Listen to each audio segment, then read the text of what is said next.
Ang titulo ng pelikula ay Monkey King. Simulan na natin. Matagal ng panahon ang nakalipas ng likhain ng universo, mayroong apat na Diyos na may hindi kapanpaniwalang kapangyarihan, na nagpoprotekta sa langit mula sa lahat ng mga kaaway nito. Ang hindi nila inaasahan ay haminin din sila ng hari ng mga demonyo na kilala bilang si Wukong. Galit na nakipaglaban ang mga Diyos laban sa hari ng unggoy, ngunit hindi sila kapantay ng kapangyarihan ng demonyo, at mabilis silang natalo ng isa-isa. Pinipilit nito ang Buddha mismo na lumitaw at kalaunan ay tinataka ng demonyo sa mortal na kaharian. Pagkalipas ng maraming taon, isang batang lalaki na tinatawag na Tan ang ginagabayan ng isang Diyos sa bundok, na ipinakita sa kanya ang bundok na kumukulong sa hari ng unggoy. Nagpasya ang batang lalaki na makipagsapalaran doon ng mag-isa, habang siya ay pumasok sa isang misteryosong kuweba na napupuno ng kadiliman habang siya ay lumalim. Biglang natamba si Tian at nahulog sa isang malaking siwang, kung saan mabilis niyang nakita ang isang higanteng estatwa ng isang Buddha sa gitna. Sa lalong madaling panahon, isang malakas na demonyo ang lumitaw sa harap ng batang lalaki, na lumalabas na siya mismo ang hari ng unggoy. Mabilis na nabunyag na si Wukong ay nakulong sa loob ng bundok ng mga Diyos sa loob ng 500 taon, at halos mabaliw siya sa pagkakulong sa loob ng napakatagal na panahon. Sinubukan ng demonyo na kumawala muli, ngunit itinulak lamang siya pabalik ng isang force field, habang ang hindi mabilang na puno ng baging ay nagsimulang hagupitin siya mula sa lahat ng panig at ibinagsak siya sa lupa. Matapos makita ang pagdurusa ng demonyo, pinahayag ng bata na narito siya upang palayain si Wukong, dahil binigyan siya ng isang mahiwagang tungkod ng isang Diyos na tinatawag na Venus, na may kapangyarihang basagin ang field ng puwersa. Ang bagay sa kalaunan ay nagiging Diyos, na nagbigay pansamantala sa kalayaan ng demonyo sa pamamagitan ng pagbibigay sa kanya ng isang mahiwagang kahon. Gayunpaman, kung ang unggoy ay nagnanais na maging tunay na malaya, dapat niyang ihatid ang bagay na ito sa bundok ng mga puso, na ibabalik din ang lahat ng kanyang kapangyarihan sa parehong oras. Narinig ito ni Wukong at nagsimulang tumawa ng baliw, bago sumabog mula sa mga bundok at iniwan ang lahat sa mga guho. Mabilis na nakapasok ang demonyo sa pagbubukas, habang sinimulan niyang tangkilikin ang sariwang hangin, ngunit laking gulat niya nang makitang nakalabas na rin si Tian.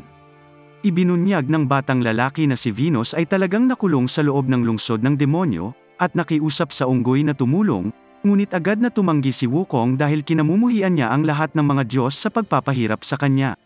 Bago magpatuloy ang kanilang pag-uusap, napansin ng unggoy na ang isang demonyong babae ay tumatakbi zero para sa kanyang buhay, habang ang isang higanteng halimaw ay tumalon at kumatok sa kanya na lumilipad sa field. Lumalabas na ang pangalan ng babae ay Yin, at labis niyang ikinagalit ang hari ng mga troll sa pamamagitan ng pagtanggi na pakasalan ang kahindik-hindik na halimaw.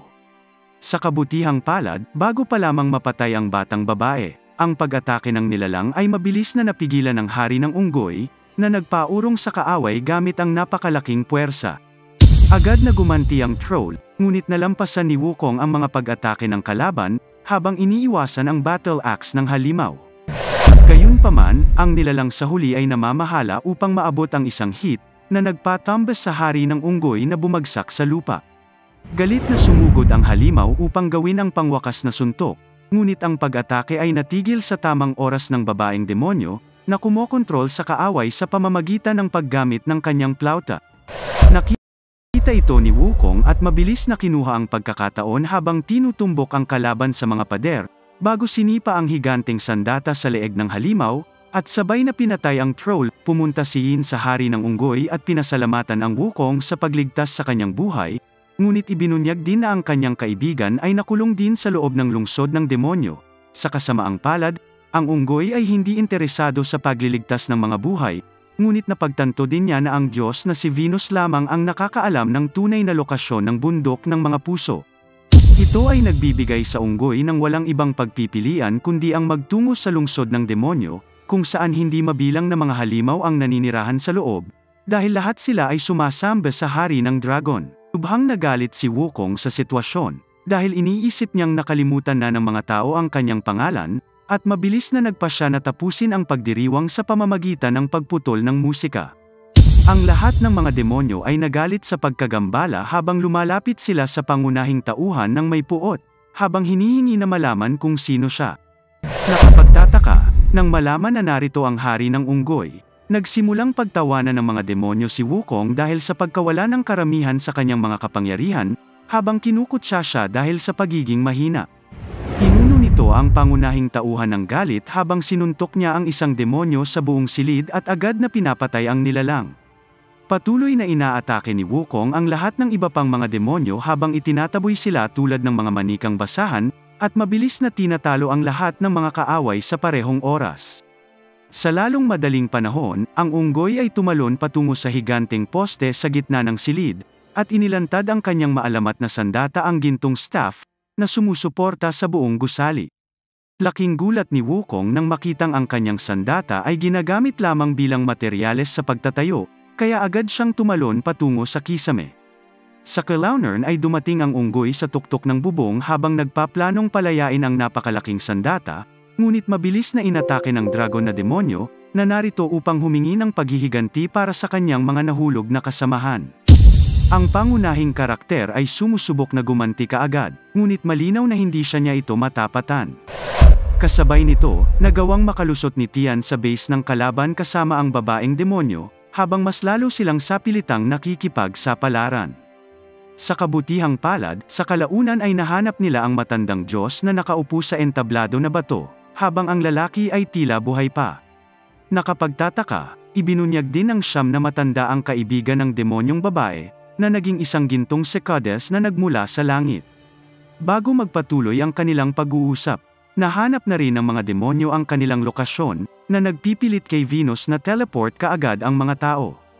Mabilis silang nakarating sa rooftop kung saan nakikipaglaban ang unggoy sa Dragon Demon, habang si Venus naman ay nakikiusap sa kalaban na palayain sila gayunpaman, ang dragon ay tumutugon lamang ng higit pang mga pag-atake na nagsisimulang madaig ang mga tao at itulak sila pabalik.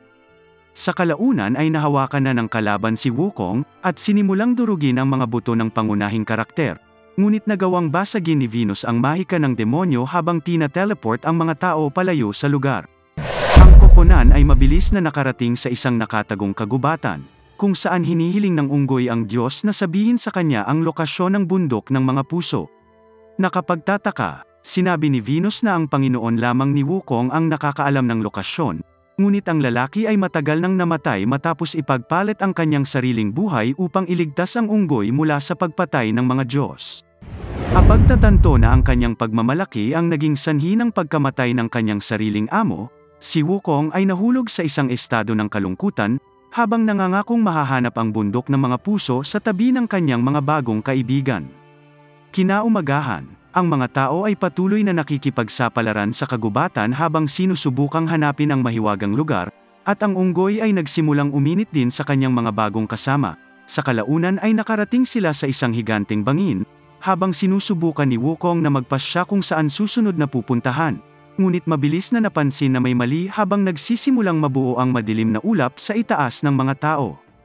Biglang, maraming maitim na figura ang nagsimulang lumitaw sa likod mismo ng grupo, dahil ang mga kaaway ay ipinahayag na mga lingkod ng dragon na demonyo, na narito upang tapusin ang hari ng unggoy.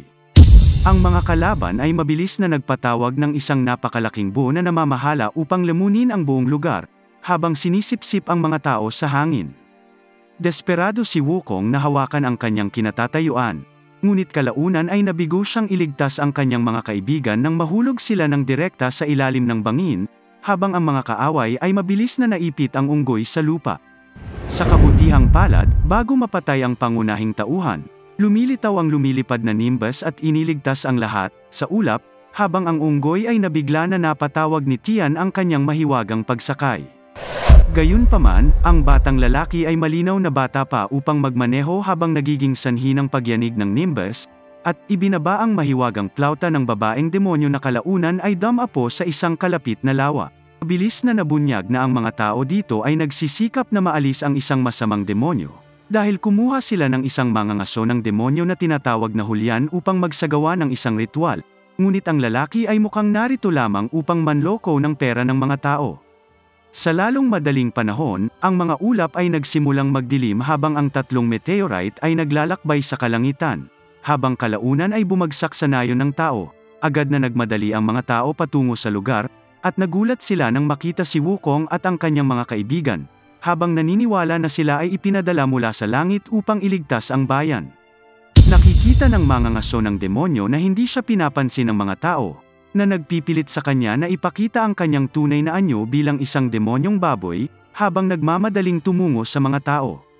Sinabi ni Julian sa mga tao na si Wukong ang hari ng unggoy, at tiniyak sa kanila na pupuksain niya ang kaaway na demonyo para sa mga taga-nayon.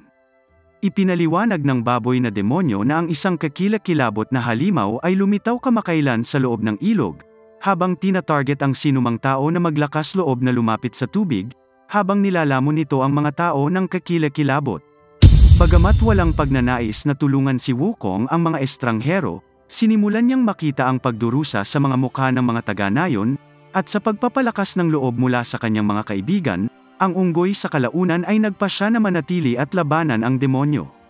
Sa lalong madaling panahon, ang mga taga-nayon ay nagsimulang magtrabaho ng sama-sama, habang ginagamit nila ang lahat ng kanilang mga metal upang makabuo ng isang sandata para sa hari ng unggoy, na napakabigat na nangangailangan ng mga multiple na lalaki upang dalhin ang mga tauhan.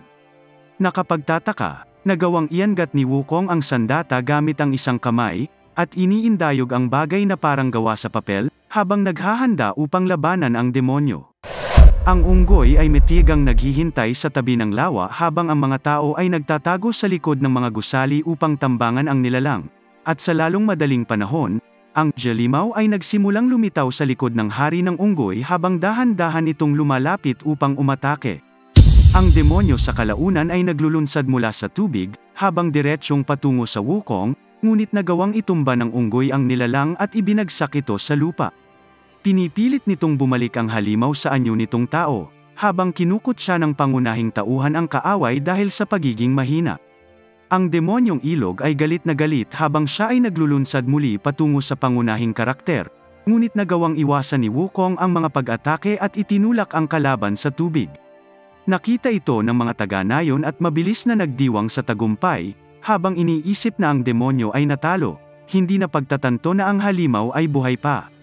Biglang tumalon ang nilalang mula sa lawa at direktang naglulunsad patungo sa mga tao, ngunit nahuli ni Julian ang halimaw at itinapon ito pabalik sa hangin. Agad siyang tumalon patungo sa nilalang, habang hinahampas ang kalaban at itinutulak ang demonyo sa tubig. Mabilis na kinuha ng mga tao ang pagkakataon at nagsimulang humila sa mga lubid, habang kinukulong ang demonyong ilog sa loob ng kanilang mga lambat, at sa wakas ay nanalo sa laban. Ang mga taga-nayon ay nagsimulang magdiwang kaagad para sa kanilang tagumpay sa paghuli sa halimaw, habang nagpapasalamat sa hari ng unggoy para sa lahat ng kanyang nagawa. Nakapagtataka, sinabi ni Wukong sa mga tao na ang tunay na tagapagligtas ay si Julian, dahil ang demonyong baboy ang nagkumbinsi sa kanya na manatili.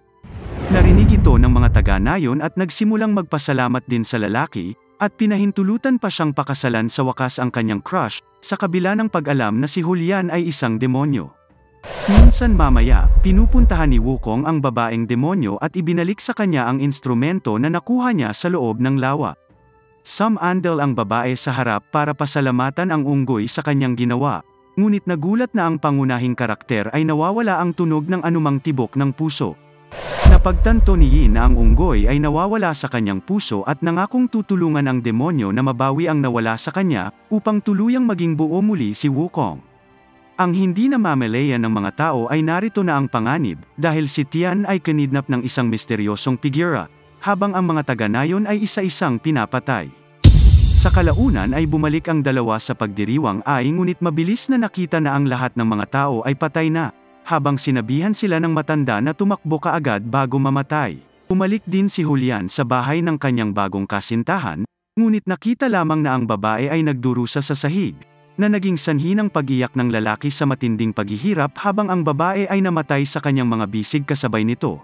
Ang Monkey King ay nagmamadaling lumabas at inatake kaagad ang mga nanghihimasok, habang inihayag na ang lahat ng paghihirap na ito ay dulot ng dragon na demonyo, na sumunod sa kanila dito. Pinuno nito si Wukong ng matinding galit, habang sumusugod siya sa kalaban habang buong lakas na umaatake sa kalaban.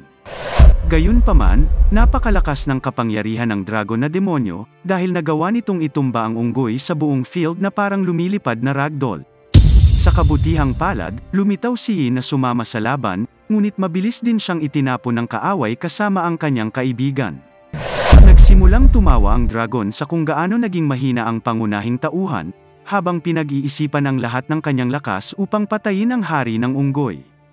Nakapagtataka, ang pag-atake ay mabilis na napigilan ni Tian, na nagawang iligtas ang mga tao sa pamamagitan ng paggamit ng lahat ng kanyang panloob na kapangyarihan, habang itinataboy ang kaaway, at kalaunan ay nahimatay sa lupa. Dahil dito, napagtanto ng dragon na demonyo na ang bata ay may maraming enerhiya sa loob ng kanyang kaluluwa, habang pinaplano siyang kunin sa pamamagitan ng puwersa upang makuha ang lahat ng kanyang kapangyarihan. Nakita ito ni Wukong at naglulunsad kaagad patungo sa kalaban, habang pilit na sinusubukang iligtas ang kanyang kaibigan, ngunit agad na humarap ang dragon at pinabagsak ang unggoy sa lupa. Nagbibigay daan ito sa kaaway na umalis kasama ang batang lalaki, habang ang babaeng demonyo ay gumigapang patungo sa kanyang kaibigan na naghihingalo sa sahig. Ang hari ng unggoy, kailangan niyang isakripisyo ang sarili sa tabi ng mga gintong saikad at maging puso ng demonyo. Kinuha ng babae ang kanyang plauta at nagsimulang tumugtog sa huling pagkakataon, habang ang mga gintong sekades ay dahan-daang lumilitaw at kalaunan ay lumalapag sa Wukong. Dahil dito, nagsimulang magkaroon ng pangitain ang demonyo sa kanyang Panginoon, na nagtatanong kung nahanap na ng unggoy ang bundok ng mga puso, habang ang pangunahing tauhan ay humihingi ng paumanhin sa muling pagkabigo. Gayunpaman, ibinunyag ng matanda na nahanap na ng unggoy ang lokasyon, bago ibinalik ang buong kapangyarihan ng demonyo sa kanyang katawan, habang ipinapaunawa kay Wukong na hindi pa tapos ang kanyang laban. Sa lalong madaling panahon, ang demonyong unggoy ay nakakuha ng malay, ngunit mabilis na nakita na si Yin ay namamatay matapos ibigay ang lahat ng kanyang lakas, habang si Wukong ay walang paraan upang iligtas ang kanyang buhay. Sinabihan ng babae ang demonyo na huwag malungkot habang nakasandal siya muli, ngunit sa pagkakataong ito ay sa wakas ay naririnig na niya ang tibok ng puso ng pangunahing karakter, bago tuluyang pumanaw at nawala sa hangin. Ito ang dahilan kung bakit si Wukong ay napuno ng galit tulad ng paparating na bagyo, habarang sinisigaw ang kanyang lumilipad na nimbes na darating. Ang unggoy ay mabilis na sumakay sa ulap habang siya ay nagmamadali patungo sa kalaban, hindi na mameleya na ang dragon na demonyo ay sumisipsip na ng kapangyarihan ni Tian, habang pinapatay